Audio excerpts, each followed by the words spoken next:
అండి, welcome to my channel Sita daily vlog. అందరు ఎలా ఉన్నారండి? బాగున్నారా? మీ అందరు బాగుండాలని మనస్ఫూర్తిగా కోరుకుంటున్నాను. ఇది వచ్చేసి రొయ్యలతో కూర చేస్తున్నానండి. నేను ఎలా చేస్తానో అలా చేస్తున్నాను అనమాట. రొయ్యల్ని శుభ్రంగా ఉప్పు పసుపేసి కడిగేసి పెట్టేశాను. స్టవ్ వెలిగించి ఒక బాండి పెట్టి దీనిలో ఒక 3 స్పూన్ల నూనె వేస్తున్నా. వేడయ్యాక హోల్ గరం మసాలా వేస్తున్నా, చెక్క లవంగం ఇంకా బిర్యానీ ఆకు. అవి కొంచెం వేడయ్యాక కట్ చేసి పెట్టుకున్న ఉల్లిపాయలు ఒకటి పెద్దదే సన్నగా కట్ చేశానండి. ఇది కావాలంటే పేస్ట్ లాగా కూడా చేసుకోవచ్చు. నేను పేస్ట్ లాగా కాకుండా సన్నగా కట్ చేశాను అనమాట. ఇవి మంచిగా ఎర్రగా ఫ్రై అవ్వాలి. ఉల్లిపాయలు వేగిపోయాక ఒక 1/2 స్పూను పసుపు, అలాగే ఒక 1/2 స్పూను అల్లం వెల్లుల్లి పేస్టు మంచిగా ఫ్రై అవ్వాలి. వెల్లుల్లి పేస్టు వేగిపోయింది. ఇప్పుడు మనం శుభ్రం చేసి పెట్టుకున్న రొయ్యలో హై ఫ్లేమ్ మీద మంచిగా నూనెలో ఫ్రై చేసుకోవాలి. కొంచెం వేగాక 2 పచ్చిమిరపకాయలు, అలాగే 2 రెమ్మల కరివేపాకు మంచిగా నూనెలో రొయ్యల్ని ఫ్రై చేసుకోవాలి. రొయ్యలో నుంచి నీళ్ళు అన్నీ వచ్చి ఉడికేలాగా మీడియం ఫ్లేమ్ పెట్టుకున్నా. ఫస్ట్లో హై ఫ్లేమ్ పెట్టుకొని ఒక 5 నిమిషాలు, తర్వాత మీడియం ఫ్లేమ్లో పెట్టుకోవాలి. రొయ్యలో ఇప్పుడు మంచిగా వేగిపోయింది కదా, అందులో వచ్చిన నీళ్ళన్నీ వెళ్ళిపోయినాయండి. ఇప్పుడు ఒక 1/2 స్పూను ఉప్పు, ఒక పెద్ద స్పూను కారం, కొంచెం స్పైసీ కోసం ఒక 1.5 స్పూన్ వేస్తున్నా, అలాగే ఒక 1/2 స్పూను ధనియాల పొడి మంచిగా మిక్స్ చేసుకోవాలి.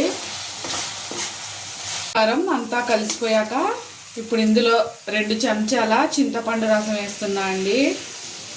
కొంచెం చిక్కగా, కొంచెం దగ్గర అయ్యేలాగా, ఎప్పుడూ ఒకేలా కాకుండా ఒకసారి ఇలా చేసుకుంటే చాలా బాగుంటుందండి.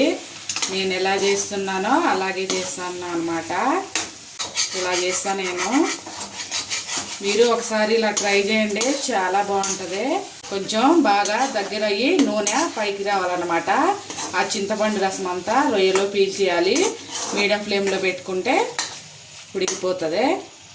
సరే, చక్కగా మగ్గిపోయింది. నూనె అంతా పైకి వచ్చేసింది కదా. ఇప్పుడు లాస్ట్లో ఒక 1/2 స్పూను గరం మసాలా వేస్తున్నా.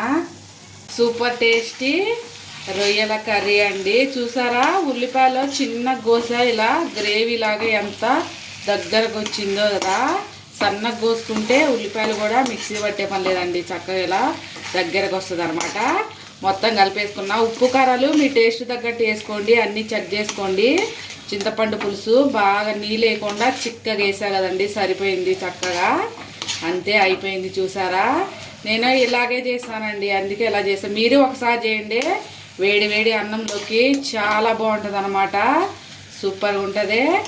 ఇప్పుడు లాస్ట్లో కొంచెం కొత్తిమీర చల్లుకొని ఒక పచ్చిమిరపకాయ ఇలా పొడుగ్గా కట్ చేసుకొని వేసుకుంటున్నా.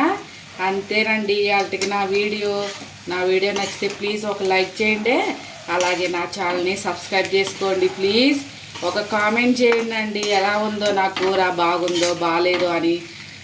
సరే, యమ్మీ రొయ్యల కర్రీ రెడీ అండి. ఒక రొయ్య తీసి చూపిస్తానే.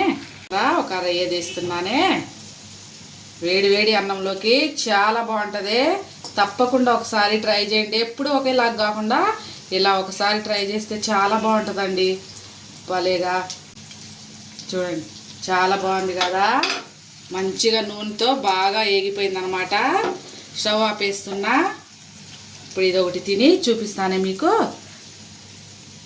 సరే, రొయ్య మంచిగా ఉడికిందండి. ఇట్లా అనగానే సరే ఇడిపోయింది.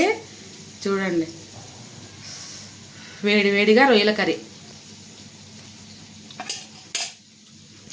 భలేగా ఉందండి. అన్నీ సరిపోయినాయి.